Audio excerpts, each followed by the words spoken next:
sanar essas dúvidas, né? Dentro das nossas possibilidades, né?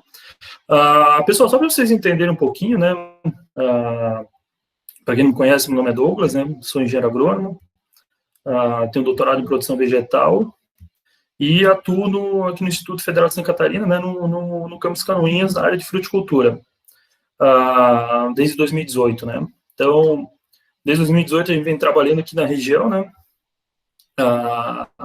Na área de fruticultura, mas com um enfoque muito grande na viticultura, né? Toda a minha formação foi baseado nisso, né? Minha experiência profissional, acadêmica, então a gente acaba puxando bastante para o lado da viticultura, né? E, felizmente, a gente está numa região que possui um potencial para a cultura da videira. A gente observa aqui, conversando com o pessoal que trabalha mais tempo aqui, né? O Ademir da IPAG, que está tendo a apresentação, o Nelson, o Jânio também, que da IPAG, né? A gente vê para fruticultura de clima temperado, apesar de ser uma região um pouquinho mais quente que as tradicionais do estado, né? Mas a gente vê um potencial, em especial a cultura da videira.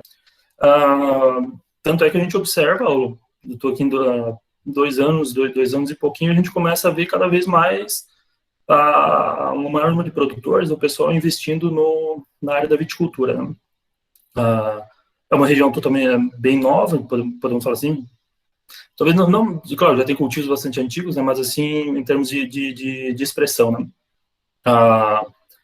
Junto com isso vem uma série de desafios, né, porque a gente acaba pegando uma série de conhecimentos de outras regiões, acaba introduzindo para cá, mas se depara com algumas realidades regionais, né. A gente observa também, conversando também com o pessoal, e o que a gente conhece um pouco dos vinhedos da região, uma concentração maior, claro, de uva de mesa, principalmente a questão de Niágara Branca, Niágara Rosada, Bordeaux, principalmente, né, onde o pessoal aqui faz o quê? Comercializa para o consumidor, e aproveita a sua produção para industrialização, vinho e suco, né. Mas a gente vê uma demanda cada vez maior de informações técnicas. Até a gente vou apresentar aqui uns dados relacionados à poda, quebra e dormência. Você parece, poxa, mas não tem esses dados em outro lugar? Até tem, mas com as condições edafoclimáticas aqui, não tinha nenhuma informação. E é muito melhor trabalhar com o produtor com informações regionais, né? Ele absorve muito mais o conhecimento e ele vê como isso é importante, né? E uma coisa que a gente observou também, o Nelson, até que trabalha na Embrapa, e se quiser qualquer coisa ele contribuir aí também, eles têm um conhecimento também muito maior que o meu, até aqui da região, mas muitos vinhedos utilizavam sistemas de conduções em Y, em semi-latada, latada, mas trabalham e trabalham ainda com sistemas de poda que não propiciam altas produtividades. Que, de acordo com cultivar, utilizado, aporte enxerto, sistema de condução, teria um potencial muito maior, né? Então, por isso que a gente acaba trabalhando bastante essa questão de fertilidade de gemas, para poder passar isso aí para o pessoal, e a questão de poda, né? Sempre buscando 2 enfoques, né? Produção, mas também não deixando a qualidade de lado, né?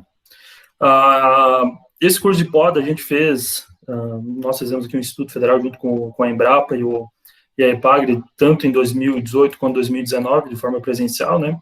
Nós fazíamos uma parte prática, uma parte teórica, né? Hoje, claro, a gente vai ter que fazer só a parte teórica, mas apresentando esses dados, né? Trabalhei umas 2 semanas nesses dados ali. Nós temos 2 anos na questão de poda, né? Na Niágara Branca, na Granodouro e na Bordeaux. Na Granodouro é um clone de Bordeaux, né? Pelo menos aqui na região, a gente ouve relatos de outras regiões que não foi muito bem, mas aqui uma que, especialmente na área que a gente trabalha, vai muito bem. Temos alguma coisinha com Dormex, com Niágara Branca e Granodouro, e um trabalho que nós temos também com fertilidade de gemas com essas principais variedades, né? Então a gente vai acabar focando muito nessas variedades, mas alguns conceitos elas acabam se aplicando para outras, né? Certo? Então tá, pessoal, deixa eu só ligar a apresentação aqui que fica fácil. Vocês conseguem ver a apresentação?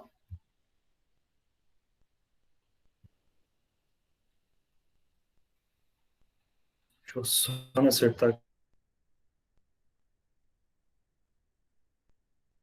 aqui com o Meet. Só um minutinho. Deixa eu desligar a câmera aqui, que só atrapalha. Tá, beleza. Então tá, pessoal. Como eu passei, né, eu sou engenheiro agrônomo, né, e professor aqui de fruticultura do campus Canoinhas, né.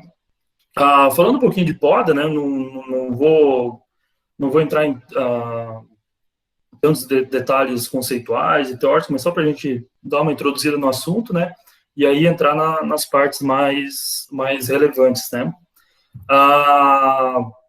Como eu estou na apresentação, então, caso surja alguma dúvida, que nem a Micaela botou antes, eu acho que vai ficar melhor no áudio, tá?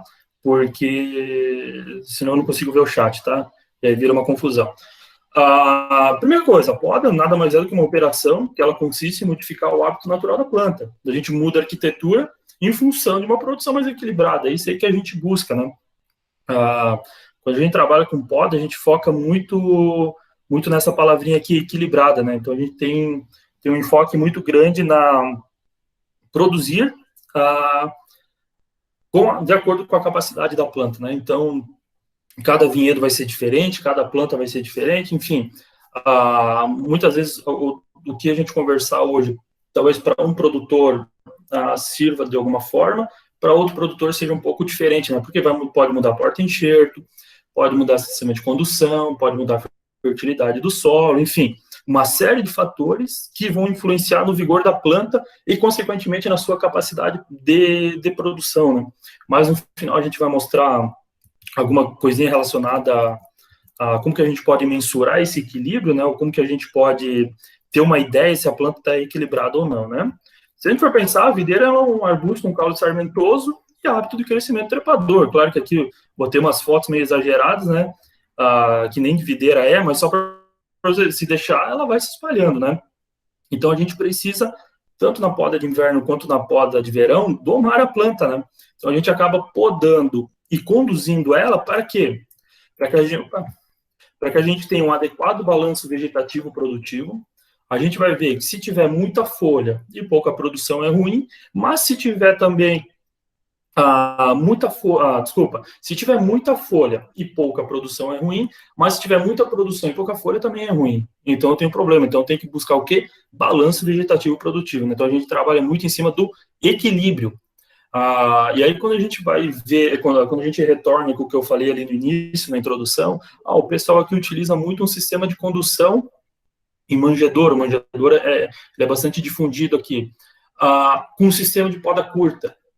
Eu estou propiciando em um sistema de condução que eu poderia ter um amplo dossel vegetativo, onde eu poderia trabalhar com uma alta carga de gemas, eu estou trabalhando com uma carga de gemas reduzida. Logo, eu estou limitando a parte reprodutiva daquele vinhedo e estou promovendo um excesso de vegetação, um crescimento vegetativo exagerado. Então, eu gosto de falar, a melhor forma de controlar vigor é botando carga na planta, né? É botando produção. A poda também tem como objetivo a abertura da planta e aumento da insolação, e a gente vai ver que isso aqui é importantíssimo. E a gente vai falar de fertilidade de gemas, a gente vai ver como é importante a insolação para a fertilidade de gemas. Então, uma planta que entre luz, que a luz chegue na gema, ela acaba tendo um efeito muito grande no aumento da fertilidade de gemas, né?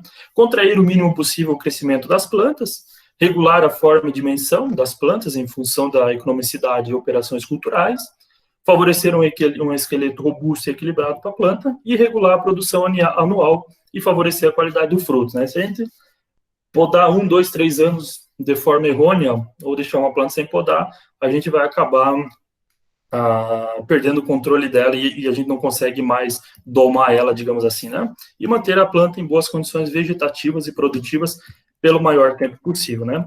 Então, na verdade, o que a gente busca, né, é manter uma planta conduzida de forma equilibrada entre sua produção e vegetação. Aqui um sistema em espaldeira, né, que propicia uma produtividade um pouquinho menor, né, devido a forma com que ela é conduzida, né?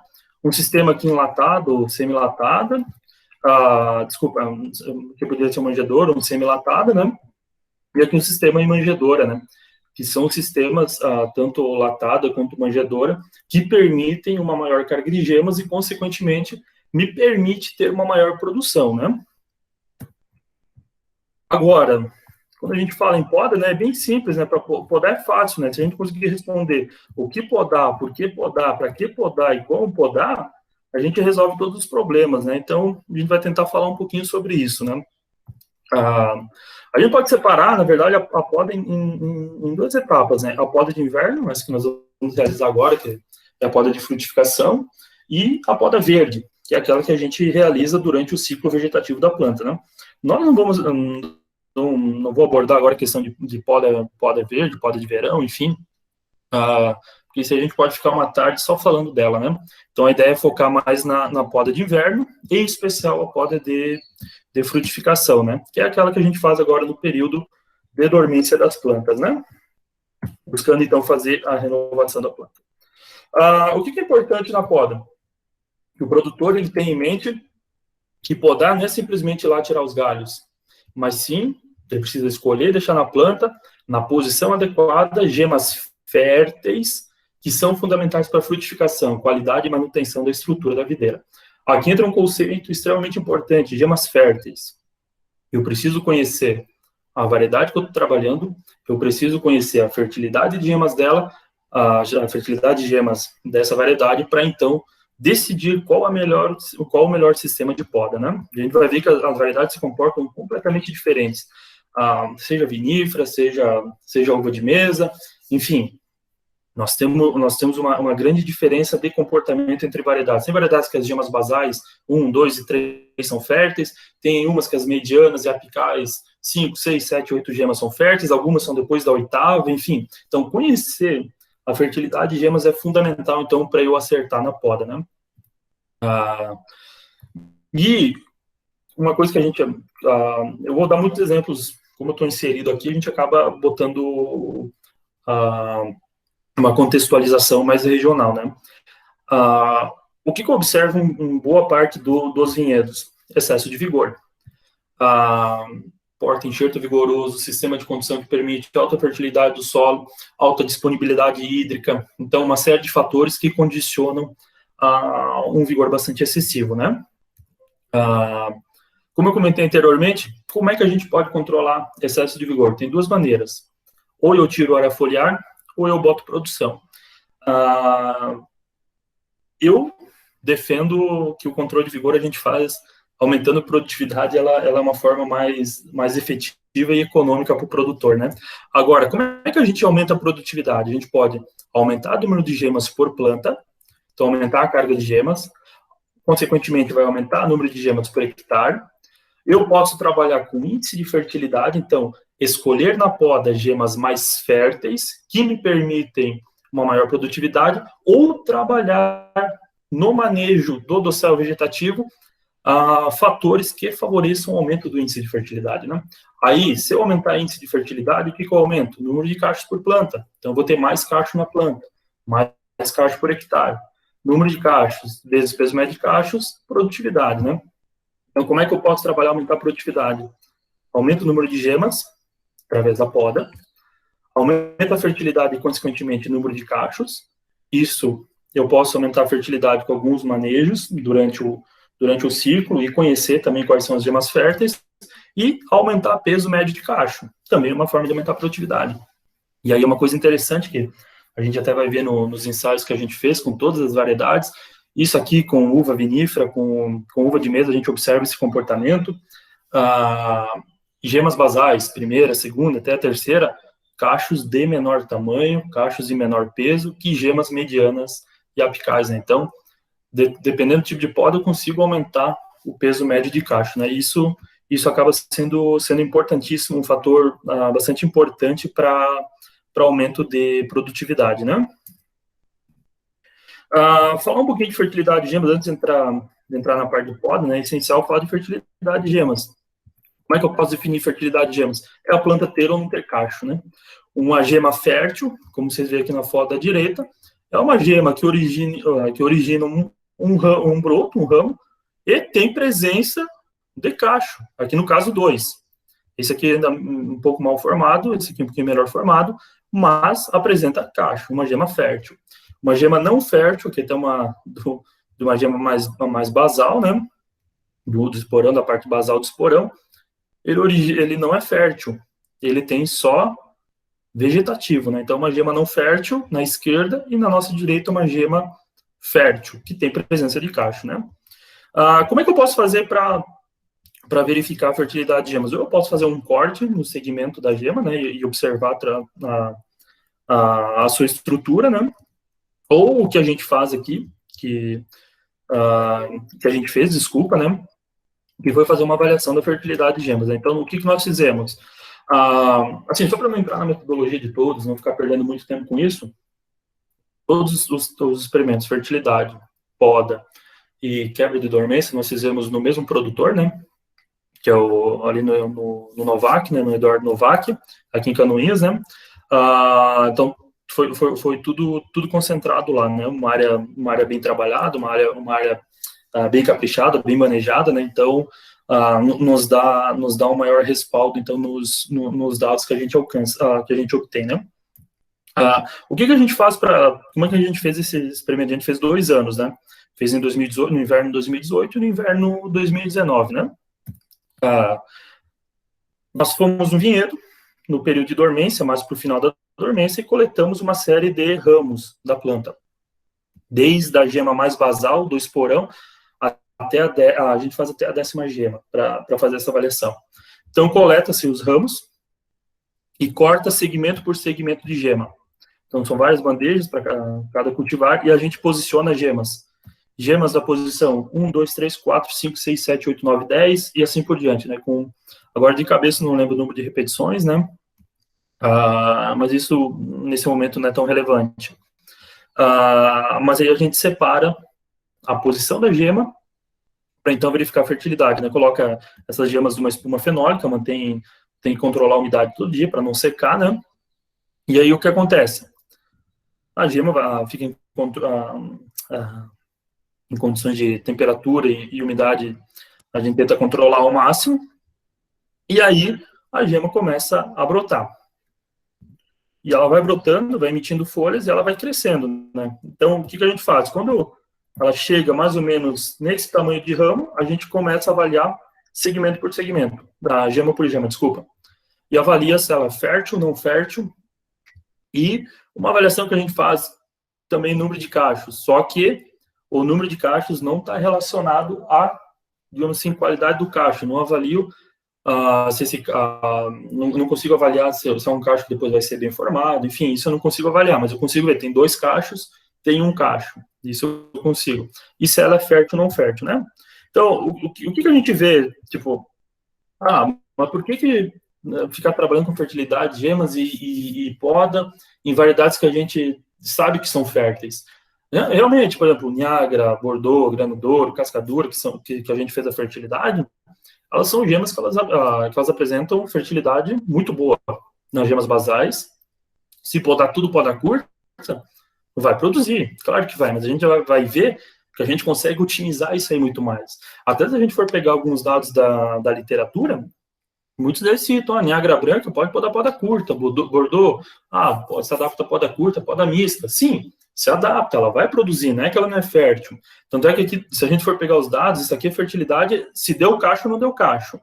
Aqui, nessa tabela aqui. Então, tanto basal quanto mediana, tanto apical, fertilidade lá em cima. Quase todas elas foram férteis. Uma e outra aí que não apresentou cacho, mas na média, todas elas são com alta fertilidade.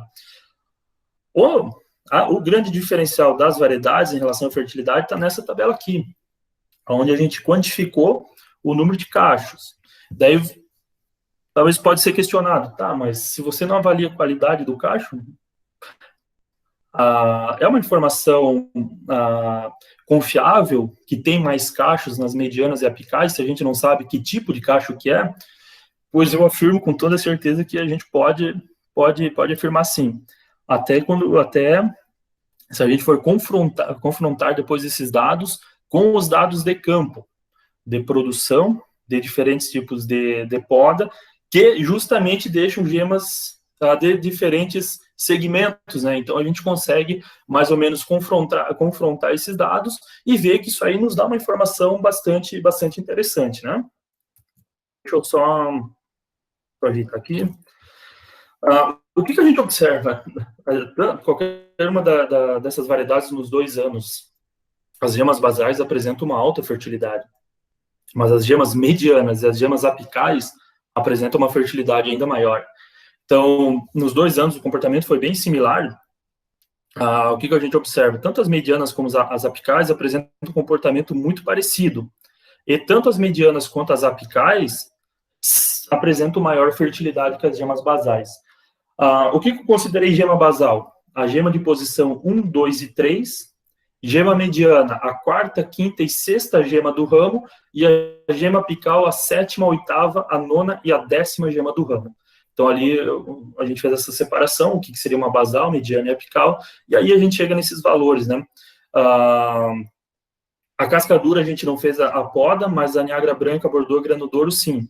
E a granodouro, ela se destaca muito em termos produtivos, e aí a gente vê que tem uma relação muito grande em relação à fertilidade de gemas. Junto com a cascadura, foi as duas mais férteis em número de cachos por ramo, né? Então, o que isso aqui me diz? Que gema basal vai produzir, mas se eu botar gema mediana na planta, eu vou produzir muito mais. Eu vou conseguir aumentar minha produtividade só mudando o tipo de poda, né? Só que mais para frente a gente vai abordar alguns aspectos relacionados a isso, que a gente tem que ter um cuidado muito grande com isso, né, com essa informação, né? A poda mista, deixando gema basal, gema mediana, ela precisa ser muito bem executada, e a gente vê, o pessoal às vezes não tem muita prática, ele acaba se batendo no ano seguinte, e a gente vai entender mais para frente o porquê disso, né? Mas então, o que eu quero ressaltar? Isso aqui só nos comprova o que a gente já vem falando para o pessoal, que é o quê? Pode produzir nas gemas basais? Claro que pode, você vai produzir. Agora, se você tem um sistema de condução, porta-enxerto, condições que te permitam, você tem um dossel vegetativo amplo, você pode produzir mais, por que você não vai produzir mais, né?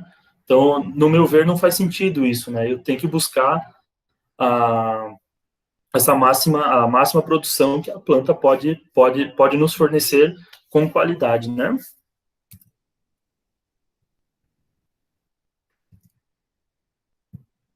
Opa, aqui está só destacando, né? Então, nos 2 anos, gemas medianas e apicais, uma fertilidade maior, né? E entre as variedades, a granodora e a cascadura, que elas acabaram se destacando em todos os segmentos, tanto basal, mediana e apical, né? A granodouro, em termos de produção, e a gente vai ver depois os dados qualitativos da uva, é bastante interessante aqui.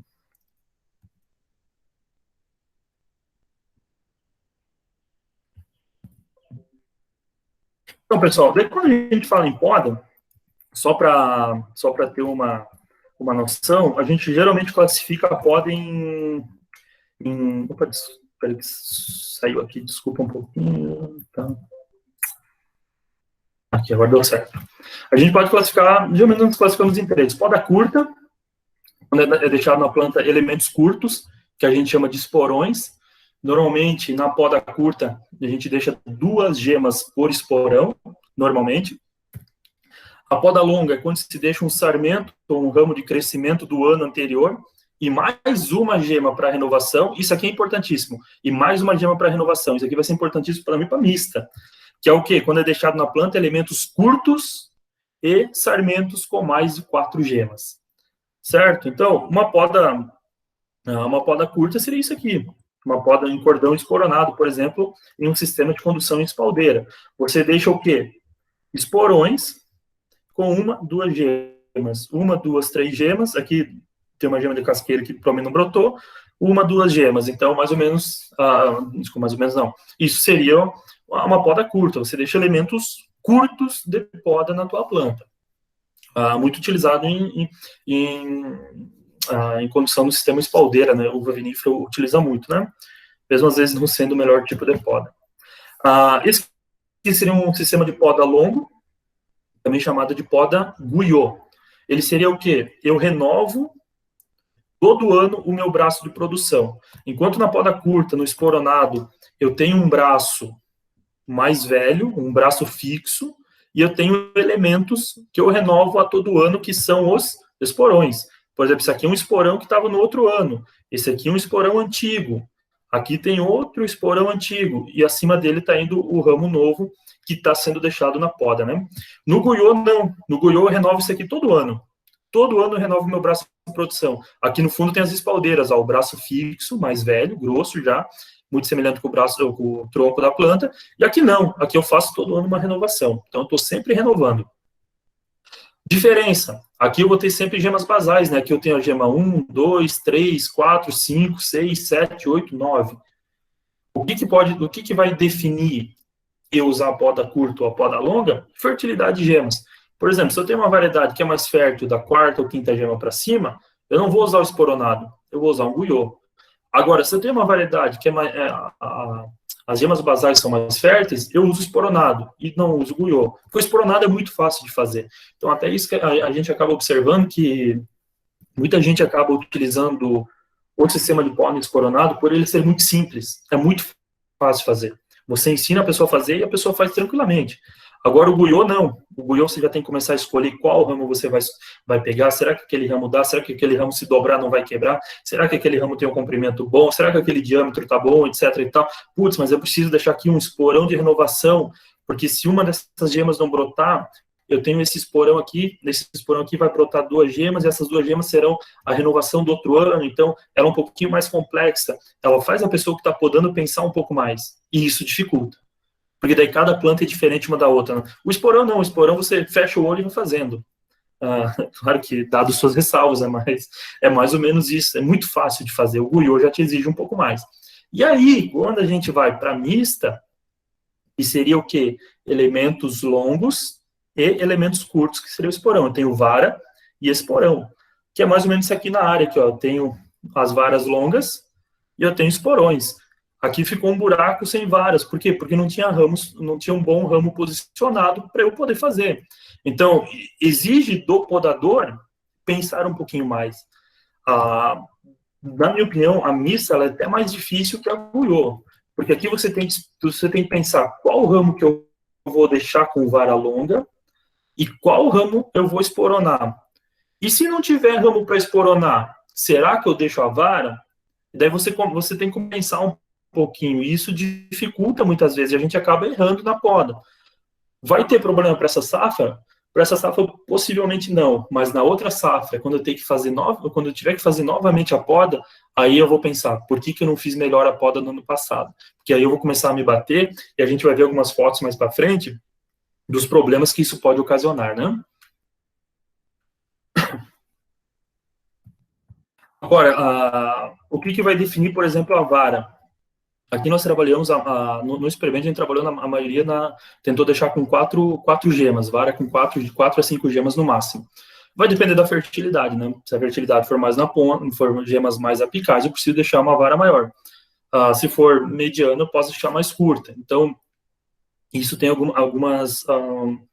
alguns pontos a serem destacados. E a gente vai ver mais para frente, que isso é importantíssimo também, o tamanho da vara, para eu ver quebra de dormência, não faz quebra de dormência, problema de renovação por outro ano, a gente vai ver que quanto maior, pior pode ser a brotação das gemas basais. A planta ela é interessante porque, deixa eu ver se eu tenho uma foto que não tá bem visível, mas mais para frente vai ter. Qual que é a da videira? A videira, a tendência dela é brotar a ponta e inibir as demais. O Guyot tem variedades que é péssimo você trabalhar com Guyot, péssimo, porque principalmente eu cito 2 viníferas que são muito difíceis você trabalhar no Guyot, que é a Cabernet Sauvignon, a Merlot um pouquinho melhor, mas a Cabernet Sauvignon é extremamente difícil você trabalhar no Guyot, porque ela brota aqui na ponta, ela cria uma dominância apical que inibe a brotação das demais, e isso é um problemão, porque daí eu não tenho o quê? Não tenho um ramo aqui, vai ter menos produção e não vou ter renovação. E na poda mista, a gente também observa isso. E a gente vai ver umas fotos depois, O que a gente observa? Botou 4 gemas, as 2, 3 da ponta brotam bem e a basal não brota bem. E aí, qual que é o meu problema? Ano que vem, ter ramo para fazer essa renovação, certo? E a gente pode pensar, né, qual sistema adotar, né? Aí, claro, vai depender da cultivar. Se em condições similares de clima e solos, diferentes cultivares apresentam desenvolvimento vegetativo diferente, uma cultivar que é mais vigorosa, eu posso trabalhar com maior carga de gemas, onde eu tenho menos vigor, menos carga de gemas. Então, isso é fundamental. Saber a localização das gemas férteis, fundamental. Gemas, variedades que concentram a sua fertilidade na base, eu vou fazer poda curta. Gema que variedades que concentram sua fertilidade em gemas medianas ou basais, eu vou fazer poda mista, ou poda longa, enfim. Então, isso é fundamental. Características do solo entra muito com a questão de vigor. Se eu tenho condições que me forneçam excesso de vigor para a planta, eu vou fazer uma maior carga de gemas. Se eu tenho características que inibem crescimento vegetativo, eu não tenho como deixar uma carga de gemas maior do que a planta suporta, né? Então, isso aí a gente tem que levar em consideração. Aqui, claro, o porta-enxerto é extremamente importante, né? O que a gente vê, a grande maioria utiliza o porta-enxerto vigoroso, né? Então, acaba não tendo tanta influência, né? O sistema de condução é fundamental. Por exemplo, um espaldeira. O espaldeiro tem uma limitação de área para botar um número de gemas muito grande. Eu trabalhei com carga de gemas no doutorado. Em espaldeira, nós queríamos trabalhar com... A gente trabalhou com 15, 30, 50 e 75. Colocar 75 gemas é um saco. É bastante complicado mesmo, porque dependendo da distância entre plantas, tudo, você tem uma limitação espacial, então você não consegue botar uma carga muito grande ou trabalhar com sistemas de poda que forneçam uma carga muito alta, né? Agora, se você muda, deixa eu só passar aqui para frente, deixa eu primeiro falar de espaldeira, depois eu volto, né? Só para não dar bagunça aqui pela sequência que eu fiz. O espaldeira, você não consegue fugir muito da longa ou da curta. E aí, claro, vai depender da variedade, né? O espaldeira, a gente acaba trabalhando quase só para uva vinífera, né? Para uva de mesa, no meu ver, não faz sentido. Você perde muito potencial produtivo, a questão de fertilidade de gemas medianas basais, então você não consegue trabalhar no espaldeira com gemas tão distantes, né? Mas tem algumas diferenças em relação à fertilidade, questão de arquitetura de cacho, né? Arquitetura de cacho, eu falo muito questão de comprimento de cacho e peso de cacho, número de bagas, né? Tem variedades que se vão melhor na poda longa, tem variedades que vão melhor na poda curta. Se pudesse fazer tudo na longa, faria, mas, por exemplo, a Cabernet tem um problema de brotação, então vai dar muito problema de brotação. Mas tem algumas variedades que produzem quase que só na poda longa, né? Em termos de vinífera, né? Só que a poda esporonada ela é muito fácil de fazer, porque, por exemplo, ó, aqui só para a gente visualizar, né? Esse aqui é o ramo que cresceu no último ano, esse aqui tem 2 anos, e esse aqui tem 3 anos. Então, aqui era um esporão, aqui virou outro esporão. Aqui era um esporão, aqui virou outro esporão de outro ano, né? Cada segmento desse aqui é um ano. O que a gente observa, e aí que a gente tem que ter só um pouquinho de cuidado, né? Aqui a gente está falando em 1, 2 e 3 anos, né? Eu fui só subindo, né? Fui só subindo, ó. Se eu não cuidar muito na minha poda, o que acontece? Eu vou subindo madeira velha, e eu vou distanciando cada vez mais a minha área produtiva do tronco principal. E aí eu tenho muita madeira velha, eu tenho desuniformidade aqui entre os esporões, e isso aí pode me acarretar depois principalmente problemas relacionados à uniformidade, né? Então, o que eu tenho que ter de cuidado na hora de podar? Eu até botei aqui a perguntinha, né? Qual ramo podar? Quantas gemas deixar? No esporonado, eu particularmente, eu não gosto de trabalhar com mais do que 2 gemas. E a gente já vai entender por quê. Eu começo a ter alguns problemas aí que dificultam principalmente questão de renovação, né? Se você observar aqui a lupinha, né, ó, esse segmento aqui, ó, ele tinha uma gema aqui onde é que eu estou circulando, ele tinha uma gema aqui e ele tinha outra gema aqui, então ele tinha 3 gemas. O que que brotou? As duas de cima. E a gema mais basal não brotou, ela ficou inibida. O que que aconteceu? Eu perdi aqui uma oportunidade de renovação, de voltar. Então, eu me distanciei ainda mais do tronco principal. Então, isso que eu tenho que cuidar. Tentar trazer de volta a planta o mais próximo ali do braço de produção, né? Então, dificilmente a gente vai trabalhar com mais que 2 gemas. E se a gente for pensar aqui, claro que eu tenho que pensar, que eu não vou só pensar na posição, né? Mas eu tenho que pensar se o ramo está doente, se o ramo não está muito fino, se o ramo não está muito grosso. Então, eu tenho que ter alguns critérios também que eu possa adotar, né? Mas aqui, nesse caso, o que a gente faria? Deixaria... Opa! Mais para frente aqui a perguntinha. Mas o que a gente faria aqui? Depois tem a figura em cima. Eu cortaria tudo isso aqui fora. Aqui onde eu estou passando a lupa. Eu cortaria esse segmento e deixaria esse aqui com 2 gemas. Por quê? Porque eu estou deixando o ramo que está mais próximo aqui do braço de produção. Então, se eu tiro tudo isso aqui e deixo só esse aqui, eu estou só distanciando ainda mais o braço, né? Se eu deixar esse e esse, posso deixar os dois? Posso esporonar os dois? Até posso.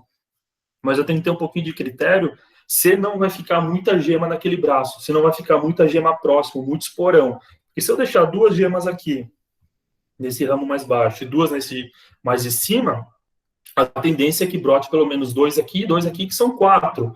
Então, nesse espaço aqui, eu vou ter 4 ramos. Então, eu tenho que cuidar se eu não vou ter um amontoado de ramo, né? E isso aí vai me criar um microclima para a questão de doença, né? E falando especialmente em vinífera, né? Que são extremamente mais suscetíveis a doenças, né? É um problema bastante sério, né?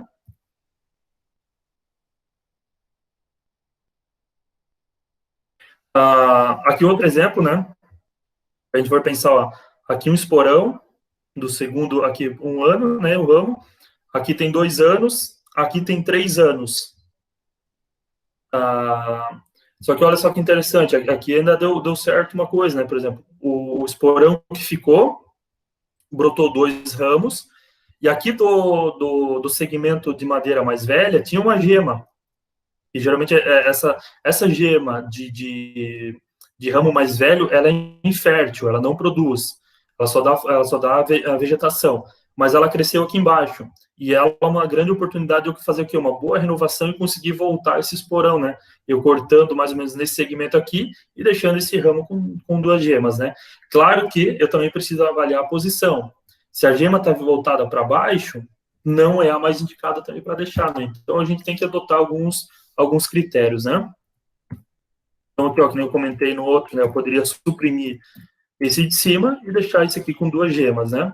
Então, pensando em voltar um pouquinho a poda, né? Não distanciar demais do braço principal. E o mesmo vale aqui para o esporão do lado, né? Eu tiraria o de cima e deixaria o ramo mais de baixo com 2 gemas.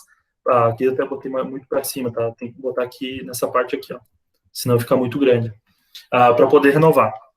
E agora, mesma coisa isso aqui, eu poderia fazer o quê? Suprimir todo isso aqui, e se essa gema aqui não tiver voltada muito para baixo, deixava só essas duas, deixaria essas duas aqui e conseguiria, né? Pela foto, essa aqui está muito para baixo, o que acontece? Se ela tiver que dar a volta aqui, ela vai perder vigor e talvez eu tenha uma desuniformidade bastante grande, né? Sem contar o risco de poder quebrar esse ramo, né? Que é outro problema.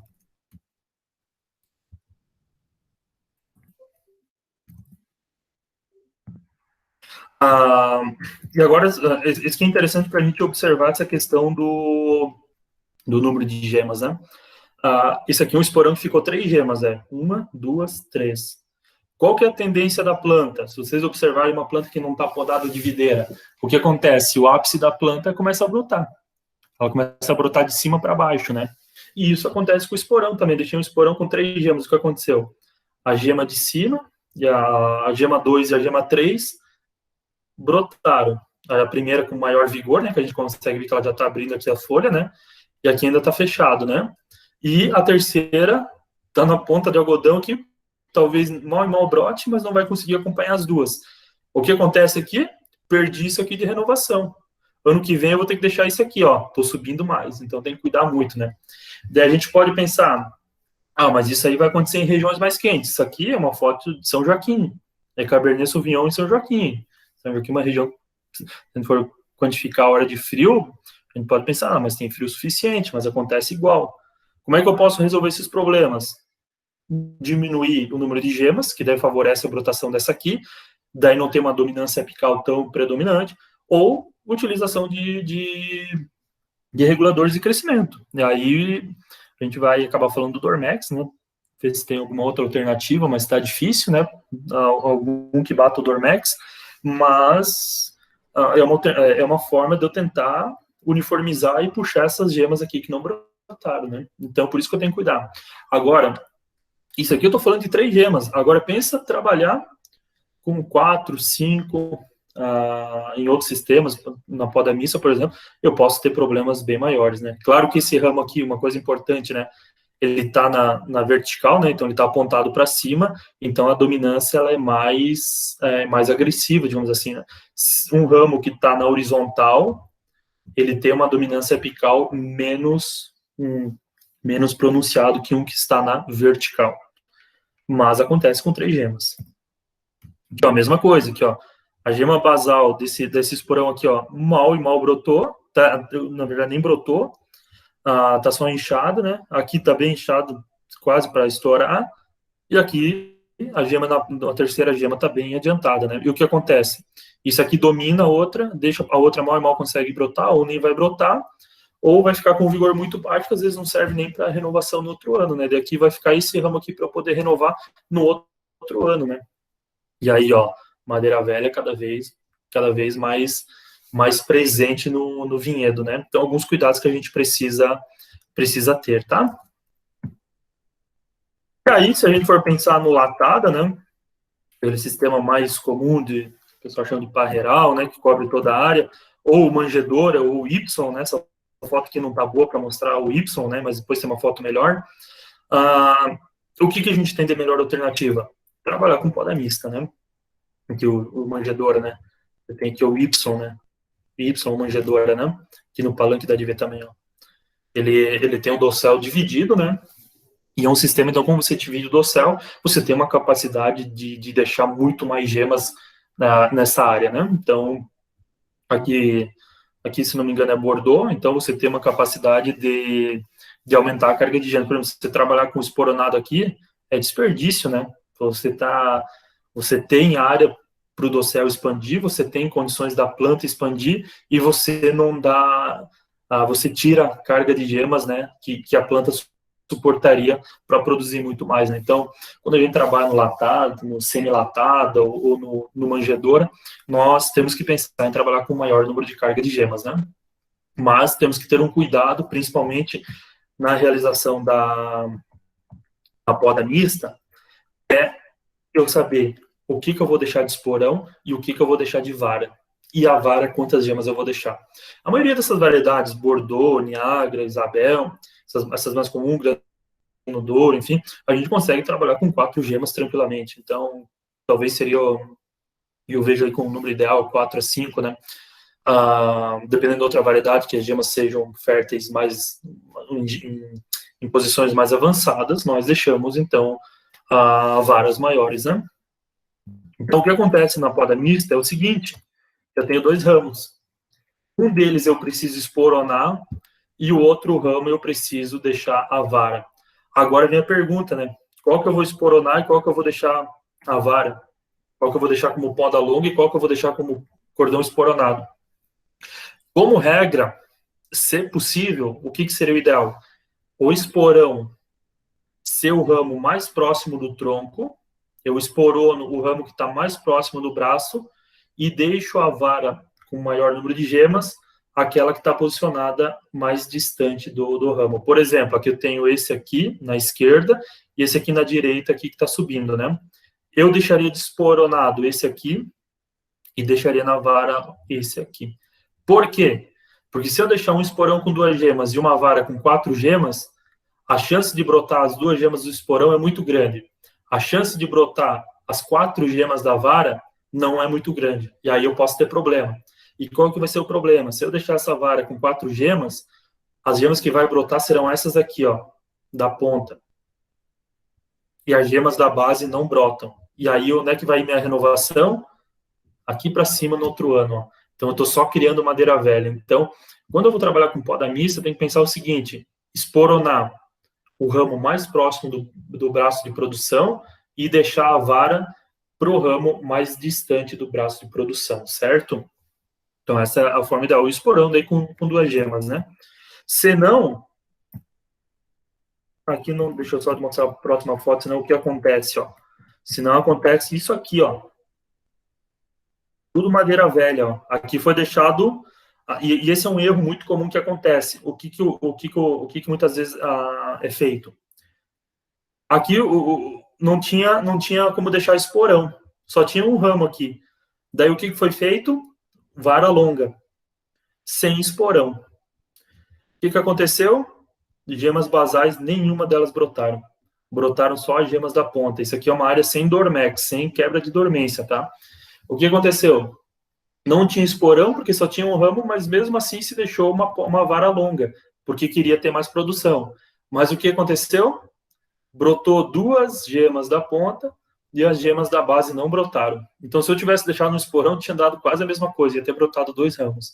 Deixou a vara longa aqui com 1, 2, 3, 4, 5 gemas, brotou só as 2 primeiras. As outras inibiu. E aí o que começa a ter?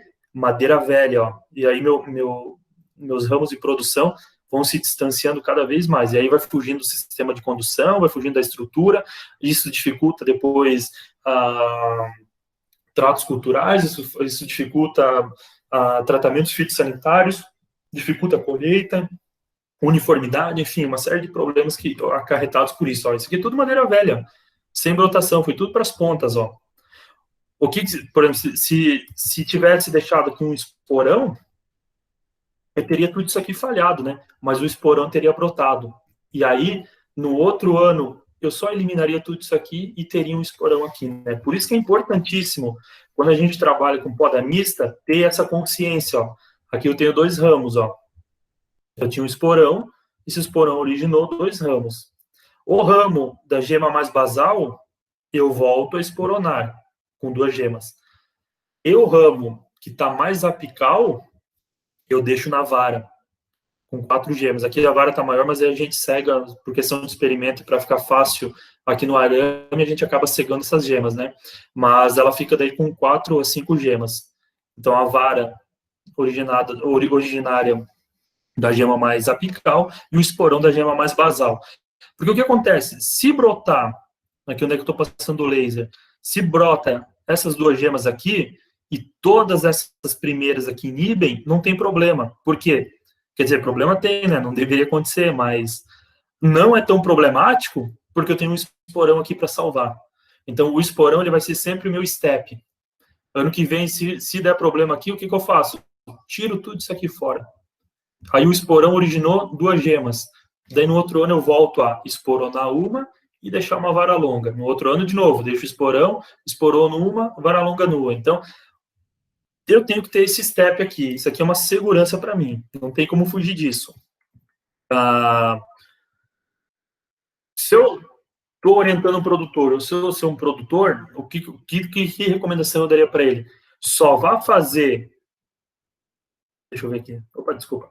Só vá colocar a vara longa se eu tiver esporão. Se eu não tiver aqui uma estrutura para deixar um esporão, não coloca a vara longa. Se eu tiver, deixa eu só tentar achar um exemplo melhor aqui, só para vocês poderem identificar.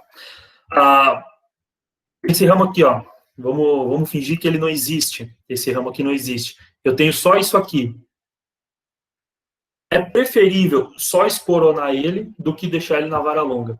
A não ser que eu faça uma boa quebra de dormência, mas que garanta que realmente vai funcionar. Aí a quebra de dormência vai depender a gente vai ver mais para frente, mas depende do clima que tá, a temperatura que tá, a dose que usou, enfim, não é uma garantia, você vai perder as gemas basais. Às vezes é melhor você usar esse critério, só usa a vara longa quando tiver o esporão de step, né? É uma forma de você conseguir ter uma segurança maior, né? Para evitar justamente, então, esses problemas, ó. Então, aqui, ó, por exemplo, nesse caso aqui, ó, eu tenho só um ramo aqui. Por que que eu vou deixar aqui, se eu tenho só um ramo, por que que eu vou deixar ele em vara longa? Se eu não vou ter meu step aqui. Então, provavelmente, o que que vai acontecer aqui? As gemas basais não vão brotar, e no outro ano eu tô com esse problema aqui. E aí, para voltar à brotação é muito mais difícil, né? Então, é melhor começar a trabalhar desde o início do certo. Então, o que acontece? A poda mista é uma ótima opção, mas ela precisa ser bem trabalhada. E a gente vai ver mais para frente que ela não pode ser trabalhada isoladamente, ela precisa ter um pacote tecnológico junto com ela, que seria, por exemplo, no uso de reguladores de crescimento, né?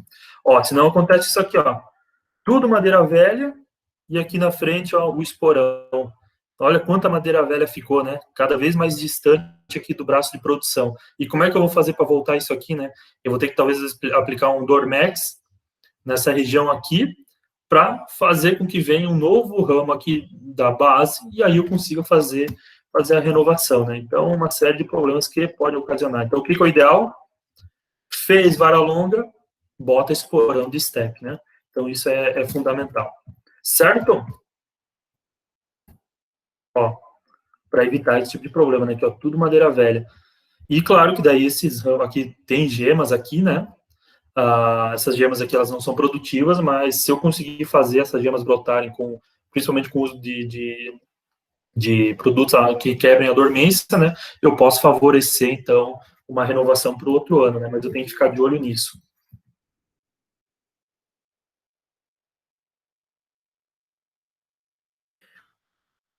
Eu botei esse exemplo aqui da foto que a gente até fez no experimento, né?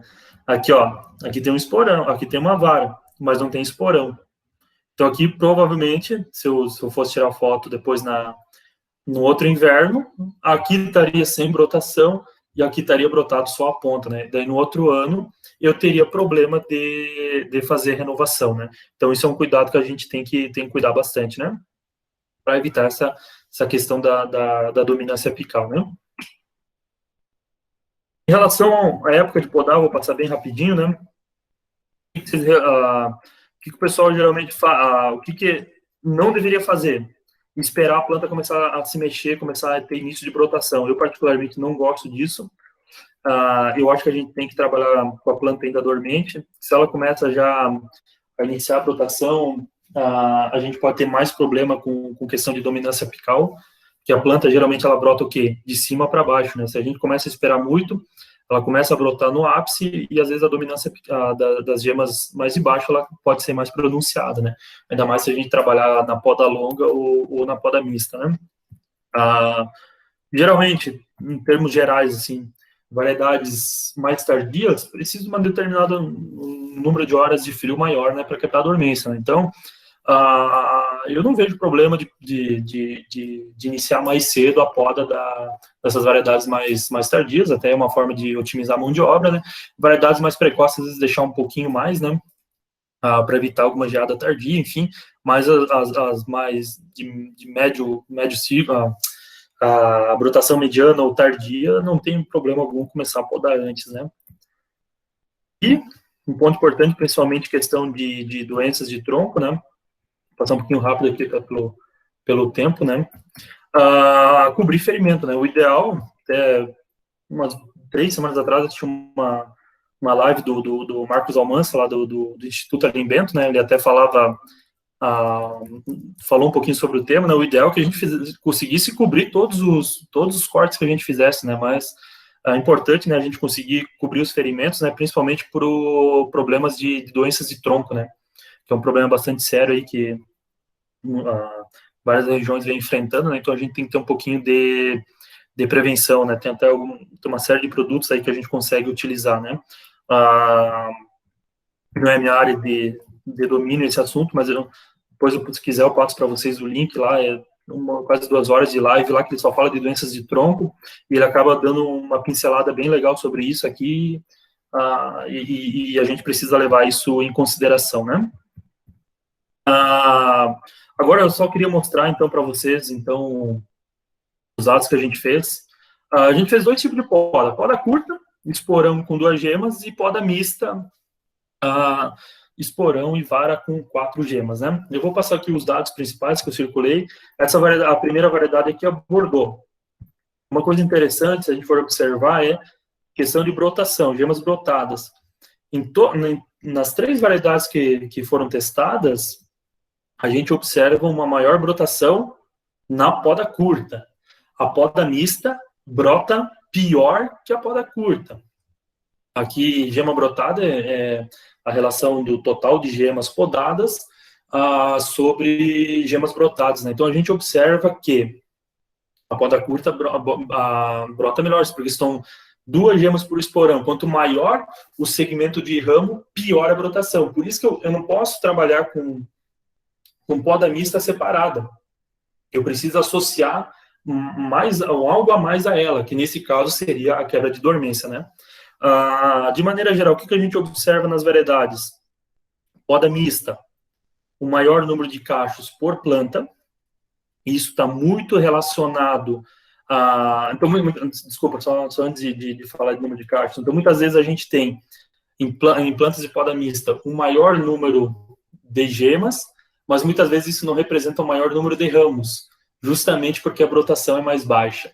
Mas o que a gente observa é que na poda mista brotam as gemas mais do ápice, gemas da posição 3, 4 e 5, que são gemas que, se a gente for relacionar com os dados de fertilidade, são as gemas que resultam em maior número de cachos por gema e maior peso de cacho. E aí a gente consegue ver isso bem nos resultados, porque nos resultados, nas variedades, o que acontece? O número de cachos é maior na poda mista, a produção é maior na poda mista, tanto produção por planta quanto produtividade, né?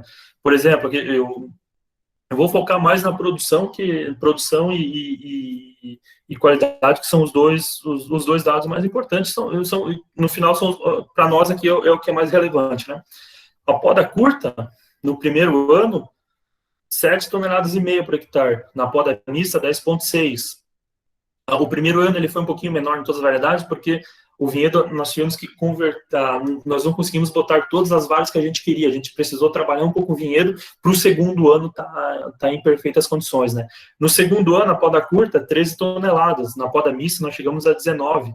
Então, aumentamos em média, no primeiro ano 3 e no segundo 6 toneladas, só mudando o tipo de poda, né? Não fazendo mais nada, só mudando o tipo de poda, sem aplicação aqui também não foi aplicado Dormex, não foi aplicado nada, foi nas áreas do experimento da poda não foi feita nenhuma quebra de dormência. Aumentamos significativamente. Agora, um dado que eu acho interessantíssimo, que a gente tem que bater, é comprimento de cacho e massa de cacho. A poda mista, ela te permite cachos de maior comprimento e cachos mais pesados. Então, tem uma arquitetura de cacho muito mais bonita, cachos com maior número de bagas, cachos mais bem formados, cachos mais bonitos. E aí entra um ponto interessante, porque o que a gente observa aqui de muitos produtores, eles vendem direto para o consumidor final. O consumidor final vai lá na propriedade, colhe e leva para o seu consumo, para a sua industrialização, enfim, qual que seja o seu destino, né? Isso aqui é fundamental. Um cacho mais comprido, um cacho mais pesado.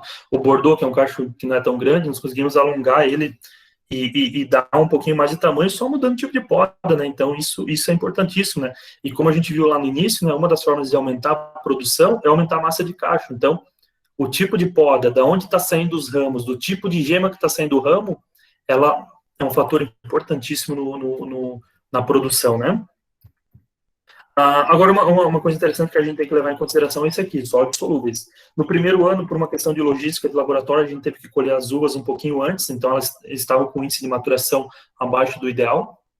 Se tivesse deixado mais tempo no campo, elas teriam alcançado o índice aí que a gente trabalha, pelo menos tenta recomendar no mínimo 15, né, para Bordeaux, muita gente não consegue. No segundo ano, o que a gente observou na poda curta chegou a 16,4 e na poda mista 15,6 Brix. De fato, a poda curta, nesse caso, acumulou mais açúcar. Por que acumulou mais açúcar? Isso está relacionado à relação produção área foliar, né? Eu tinha uma carga maior, consequentemente, se eu aumento a carga de gemas, eu aumento a curva de maturação da uva. Então, Se às vezes eu precisava, vou dar um exemplo que estou chutando os dias, não é isso aí, mas se eu precisava de 30 dias para alcançar 15 de BRICS, ele vai precisar de 35, 40 dias. Então, se a gente pensar que aumenta aí um BRICS, vai 7 dias para aumentar um BRICS, 10 dias para aumentar 1,2 grau BRICS, a gente está falando aqui, talvez, uma semana a mais de maturação para a poda mista, chegaria no mesmo valor da poda curta, né? Que como a gente colhe no mesmo dia, ele tem essa diferença, mas, por exemplo, a Bordeaux, que é extremamente resistente à doença, nós poderíamos deixar um pouquinho mais, que ela alcançaria um índice de açúcar maior, né? Mas eu não vejo isso aqui como problema, até se for pensar, a gente estava discutindo aí num outro grupo, uns colegas que trabalham com viticultura, tem um colega que trabalha no Paraná, o José Luiz, ele até comentava, né, que o produtor ficou faceiro, porque ele mudou para a poda mista, nossa, e atingiu 20 e poucas toneladas por hectare. Só que deu uma desuniformidade de maturação, ela maturou mais lentamente, mas desuniforme, mas o produtor estava contente, porque o que acontecia, é mais ou menos o que o pessoal faz aqui, o consumidor vai lá buscar uva. Então, essa desuniformidade foi interessante, porque aumentou o tempo para a venda da uva. A uva não ficou pronta toda junta e teve que colher em uma semana, 2 semanas. Ele teve uma elasticidade maior do tempo para vender. Então, dependendo da situação, não é tão negativo assim. Agora, se eu quero colher tudo junto, para processamento, tudo, aí, claro, tem que ver a questão de desuniformidade, deixar um pouquinho, maturar um pouquinho mais, enfim, são fatores que a gente precisa considerar, né? E aqui entra um ponto importante, como é que a gente vai fazer isso? Tem que acompanhar a maturação. A gente vê aqui muito produtor que não acompanha a maturação. Eu fiz um levantamento com os produtores, agora não tenho dado aqui na apresentação, mas se eu não me engano, chegava a quase 50% o número de produtores que não acompanha maturação. E aqui, quando eu falo acompanhar maturação, é acompanhar açúcar, mais nada. Então, a gente está falando de 30, 15 acompanham açúcar. Então, eu quero trabalhar com altos índices produtivos, eu vou ter que trabalhar o quê? Mudar minha poda, eu vou ter que trabalhar com quebra de dormência, eu vou ter que acompanhar a maturação, eu não posso simplesmente ir lá com o olho, achar que está maduro ou não, comer 2, 3 bagas, claro que a análise sensorial é importantíssima, mas eu preciso quantificar aquilo ali, né? E no momento que eu consigo quantificar, eu sei mais ou menos qual é a minha evolução da maturação, e eu consigo, então, atingir o nível que eu quero para a colheita, né? Os outros dados aqui não são tão relevantes aqui para a nossa discussão, né? E agora a granodouro. A granodouro também, mesmo comportamento, né? Claro, o número de gemas maior, mas em gemas brotadas, a poda mista é muito pior, né? A poda mista me propicia índices baixos de brotação, enquanto a poda curta eleva bastante as gemas brotadas, né? E aí, claro que a poda mista, então, um número maior de cachos e, consequentemente, maior produção, né? Então, vamos focar aqui na produtividade. Na poda curta, em 2018, 10 toneladas, com poda mista passou para 18 toneladas, né? Em 2019, de 15 toneladas, passou para 19, né? Aqui uma diferença não tão grande, porque a poda curta produziu bem, né? E como a gente viu naquela tabela de fertilidade de gemas, né? É uma variedade extremamente fértil, né? Mas 3 toneladas, 0,3 a mais é um número que o produtor considera, né? E aqui, novamente, um dado interessantíssimo, né? Aumenta o comprimento e aumenta a massa de cacho, né? Na granodouro. Então, eu melhoro a arquitetura de cacho com o aumento com a mudança da poda, né? Agora, aqui, em relação aos sólidos solúveis, olha só, a granodouro e a Bordeaux foram colhidas, a granodouro pega mais, a gente consegue pegar aqui bem mais açúcar que a Bordeaux. Em 2018, a poda curta também tinha um índice maior. Já no ano passado, a gente na safra 2019, a gente não observou diferença, né? Desculpa, aqui eu tenho um erro aqui na safra. A 2018, safra 2018 é de 2018 2019, e a 2019 é 2019 2020, tá? Desculpa, tem só um equívoco aqui, tá? É 18, 19, 19 20, tá? Aqui é colhido em 2020. Atingiu 16, tanto na poda curta na missa, então foi um dado bastante interessante, né? Então, um bom acúmulo de açúcar, né? E aqui não diferiu tanto, né? Até como não difere tanto a produção em 2019 de uma para outra, não refletiu, então, uma diferença tão grande no sólidos solúveis, né? Daí, na Niágara Branca, mesma coisa, né? Gemas brotadas foi menor na poda mista, né, segue a mesma tendência.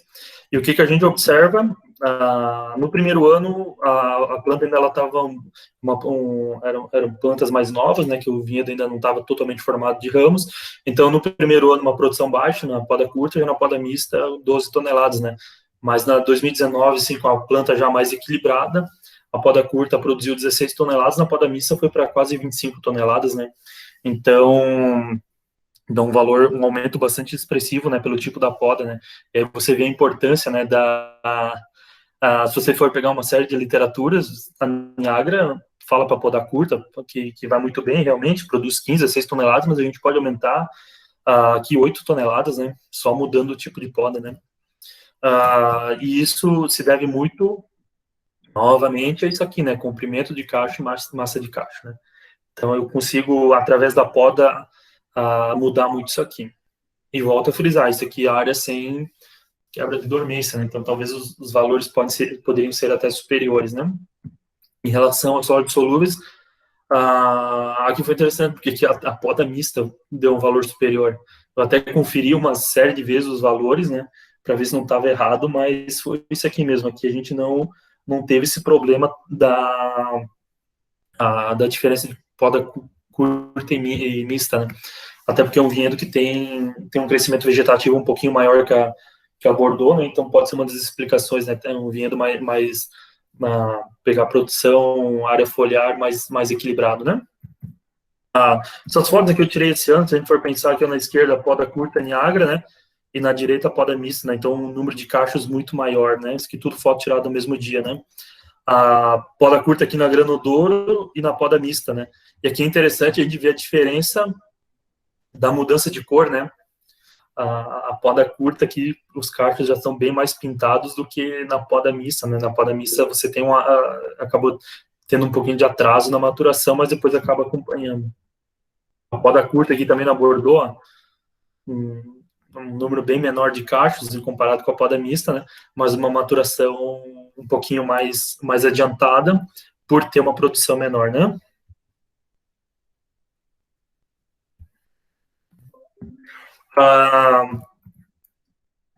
Eu vi que a Fernanda botou uma pergunta ali no grupo, eu já respondo, tá? Eu vou tentar aqui só passar o resto aqui das informações, daí eu já te respondo, tá bom, Fernanda?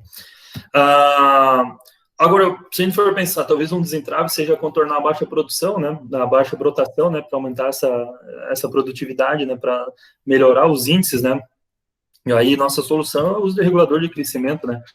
A gente tem aqui hoje o produto mais utilizado é o Dormex, né, tem algum bioalho aí que já é testado há bastante tempo, né, extrato de alho, né, tem o Blueprints aí que vem sendo testado aí do último ano para cá em algumas situações, na maçã, na uva, né, mas a verdade é que o Dormex ainda não tem para bater ele, né, a gente encontra uma série de trabalhos aí que até mostram alguns resultados, alguns bioestimulantes, alguns outros extratos ali no aumento da brotação, até com uma comparação similar ao Dormex, mas quando a gente vai para campo, quando a gente vai fazer a aplicação, quando a gente vai trabalhar com o produtor, quando a gente vai conversar com o técnico, a gente vê que ainda não tem um produto que bata o Dormex de frente, né?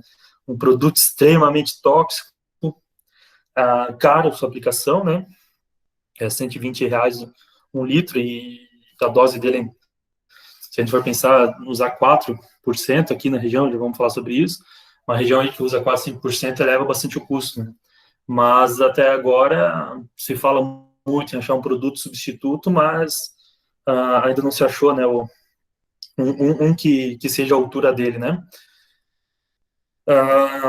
Então, pensando nisso, a gente fez também um trabalho no último ano. Esse ano a gente vai fazer o segundo. Esse é um trabalho com um ano com Dormex. A gente testou 4 doses: 0, 2, 4 e 6% de Dormex, né? Esse ano a gente vai fazer o segundo ano do trabalho. E esse ano a gente vai também testar o Blueprints. Então, tem uns colegas, o Alberto, que está até no grupo, né? Tava até há pouco, até aí na apresentação, ele fez uns testes ali em Nova Trento, né? O Zé Luiz aí no Paraná também fez, né? E a gente vai começar a testar aqui na nossa região, né? O que é importante do Dormex? é acertar a época de aplicação, é importantíssimo, né? Tecnologia de aplicação, aplicar certo, na hora certa. E, como todo regulador de crescimento, o problema do Dormex é a temperatura, né? Dependendo da época que você aplica, como é que fica a temperatura no dia, nos dias seguintes, você tem um efeito muito grande da sua ação, né? Por exemplo, se eu aplicar Dormex e eu tiver uma semana fria, você perde muito a ação dele. Se você aplicar Dormex e tiver uma semana de mais calor, a sua ação ela é otimizada, né? Então, reguladores de crescimento respondem muito à temperatura ambiental, né? Então, geralmente baixa temperatura dificulta a ação do regulador, né? Então, tem que ter um cuidado bastante grande com isso também, né? Ah, sem contar da dose, e claro que vai influenciar dependendo do ano, se o ano foi mais frio, se o ano foi mais quente, tudo isso aí vai influenciar, não. Um ano mais quente, uma região mais quente, eu preciso usar uma dose maior, preciso aplicar ali quando a gema está inchada, não posso, se eu aplicar muito antes não tem o mesmo efeito, se eu aplicar muito depois pode queimar a gema, pode queimar a ponta verde, enfim, nós temos que ter alguns cuidados na sua aplicação, né? Então nós testamos também na Niagara e na Granodouro, né, essas doses do Dormex.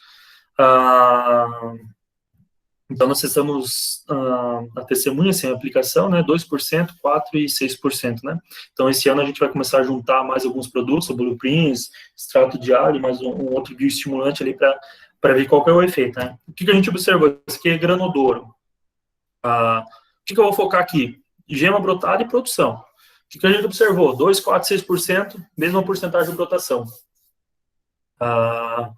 Então, aumentou. Então, melhorou a brotação em relação à testemunha.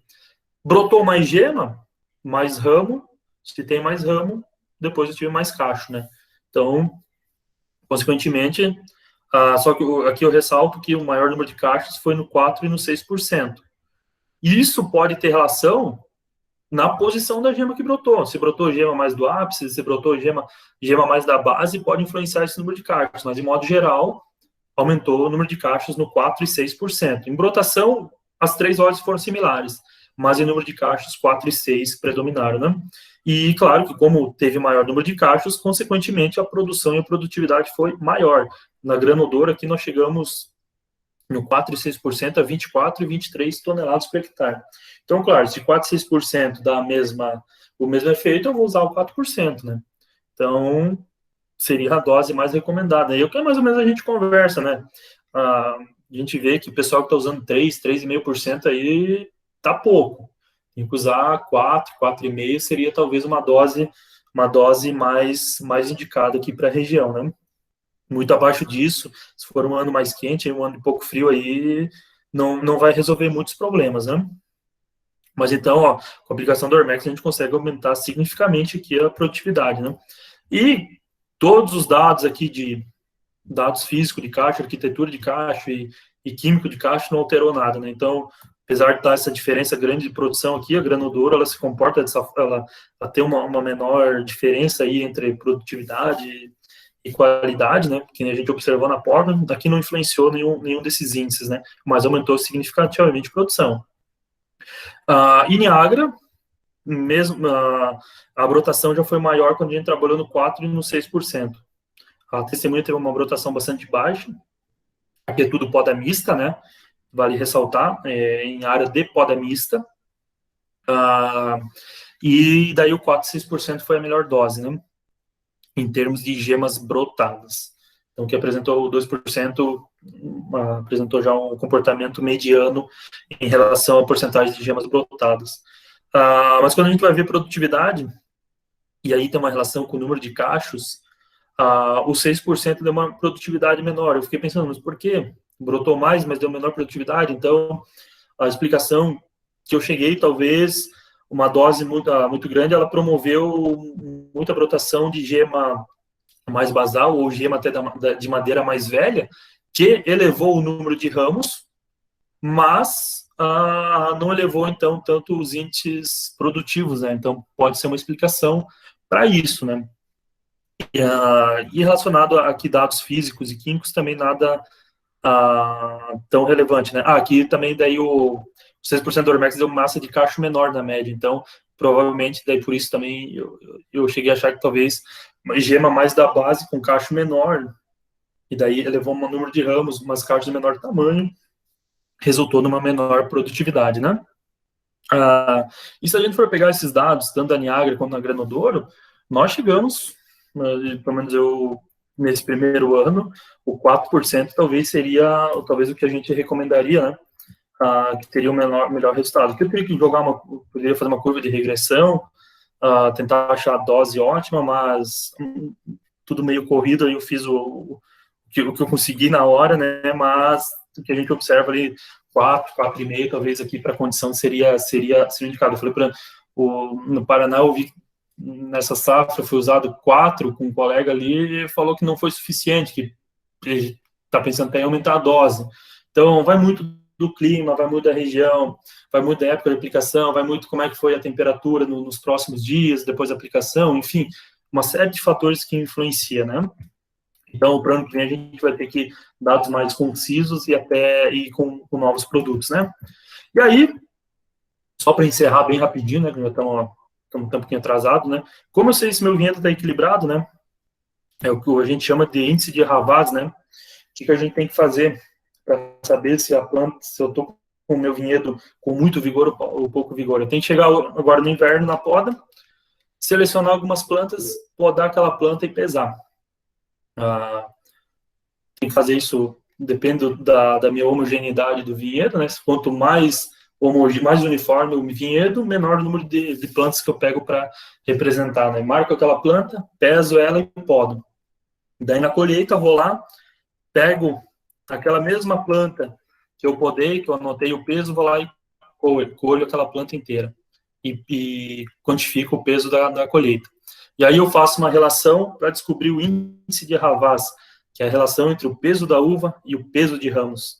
Então, o que eu faço? Eu divido quanto de quilo de uva que eu produzi sobre quantos quilos de ramo que eu podei. E o ideal é que essa relação fique entre 5 e 10. Se for menor que 5, significa que a planta teve muito ramo para pouca produção. Aí o que tem que fazer? Aumentar o número de gemas na poda do outro ano. Na poda seguinte, né? Se a relação for maior que 10, significa que eu tive muita produção e aí eu preciso diminuir carga de gemas no outro ano, né? Então, o que tem que fazer? Podar e pesar quanto que eu podei de uma planta e naquela mesma planta colher e pesar quanto que deu. Então, tem que marcar aquelas plantas e acompanhar ao longo do ano. É um serviço, dá trabalho, dá um pouquinho de trabalho, mas a gente pode melhorar, né? Tecnificar a nossa produção com um pouquinho mais de conhecimento, né? E com alguns critérios técnicos, né? Então, dá um pouquinho de trabalho, mas o resultado é interessante, né? Aqui eu até botei um exemplo, né? Fui agora mês que vem, vou podar o meu vinhedo, deu 2 quilos de poda. Lá em janeiro, 4 quilos de produção. Qual que é o índice de Havas? Quilo de uva sobre quilo de poda. 4 quilos de uva para 2 quilos de poda deu 2. Opa, 2 quer dizer o quê? Valor menor que 5. Ou seja, muito vigor e pouca produção. Então, na poda que eu vou fazer, eu posso aumentar a carga de gemas. Então, porque eu sei o quê? Que eu tenho muita vegetação para pouca produção. Eu posso aumentar a minha produção. E outro exemplo, né? Podei 0,8 quilos de planta. Na colheita daquele ano, 9 quilos por planta. 9 por 0,8, 11,2. O que indica isso aqui? Muita produção e pouca área foliar. Necessidade de reduzir carga de gemas, né? E se esse valor ficar entre 5 e 10, ok, produção e vigor em concordância, indicando então que eu posso manter a mesma carga de gemas. Certo? Então, se a gente for pensar, volta tudo aquela história de novo, né? Como é que eu vou aumentar a produtividade do meu vinhedo? É aumentar o número de gemas por planta, trabalhar com carga de gemas, mudando então o tipo de poda, aumentar a fertilidade de gemas, então deixando gemas que são mais férteis, e aumentar o peso médio de cachos, deixando gemas mais da parte mediana, né? Era fazer uma hora, mas a gente acaba botando muita informação, né? Muita coisa, né?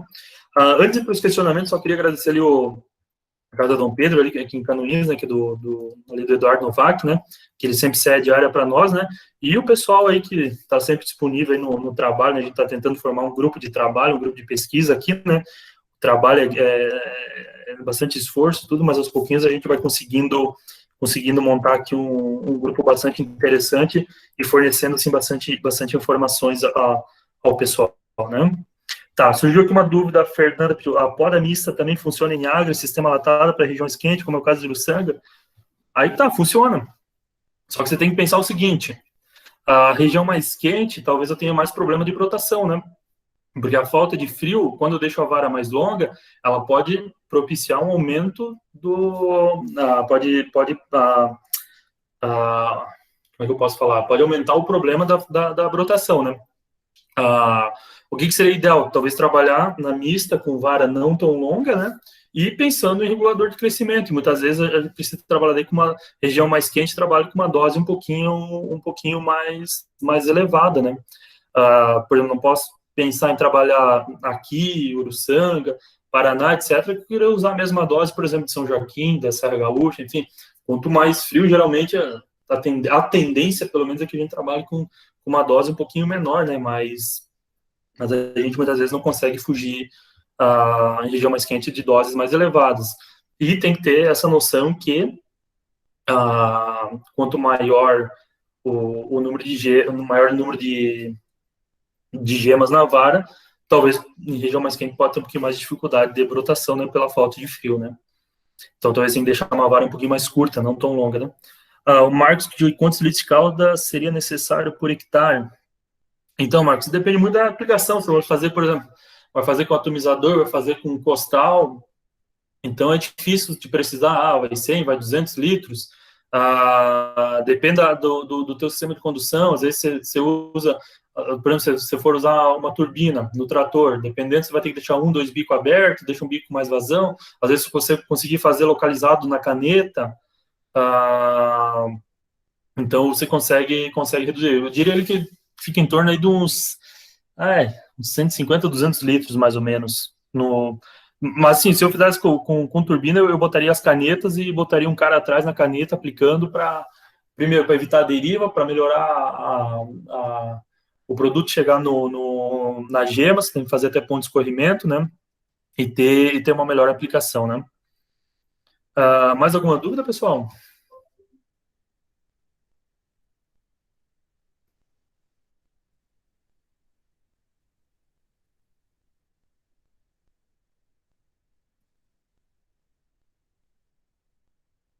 Se alguém tiver alguma dúvida ali, quiser perguntar, ou no chat, ou falar, tanto faz, né?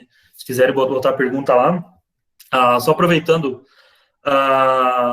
semana que vem, a gente fez aqui alguns... Deixa eu ver se está aparecendo. A gente fez nos 2 últimos anos, um trabalho aqui com as cultivares novas de morango, e a gente vai estar, semana que vem, também apresentando isso aqui para o pessoal. Então, uma apresentação, essa realmente vai ser mais curta. A gente vai apresentar aí os dados que a gente obteve com algumas novas cultivares, né, para poder indicar aí, para a gente sair um pouquinho também da mesmice aí das cultivares de morango que o pessoal acaba utilizando, né. Para poda curta também é interessante usar Dormex. Então, Marcos, aí, por exemplo, se você trabalhar com 2 gemas, muitas vezes você não precisa. Agora é o seguinte, eu vou te mostrar aquele exemplo, aquelas fotos que eu te mostrei, né? Que com 3 gemas, mesmo assim eu não tenho, eu posso ter problema na gema basal de brotação. Você tem que pensar o seguinte, ô Marcos, você é ali de São Bento, né? Você tem que pensar o seguinte, você tem menos frio, a chance de ter problema de brotação é muito maior. Muitas vezes você tem que pensar da seguinte maneira, não só pensar na gema brotar, mas uniformidade de brotação. Eu, particularmente, acho que é um manejo interessantíssimo de fazer. Eu faria. Talvez você poderia trabalhar com uma dose menor, quem sabe, 3%, 3,5%, enfim. Mas eu não sei se eu abriria a mão de fazer. Mas, assim, entre a curta e a mista, a mista tem uma necessidade, uma urgência muito maior, né? Então, na curta você ainda consegue minimizar um pouco os efeitos. Agora, na mista não tem como pensar em não fazer.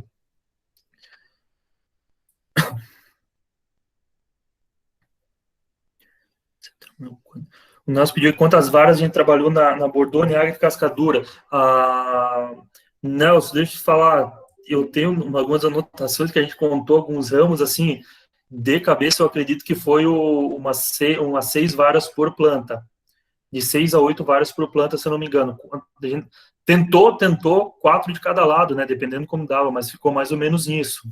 A gente tentou padronizar nesse sentido, de 6 a 8, né? Quando foi possível.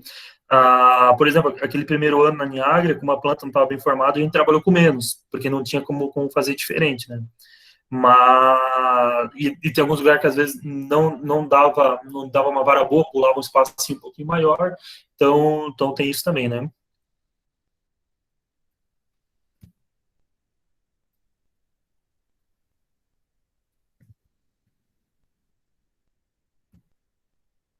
Mais alguma pergunta, pessoal?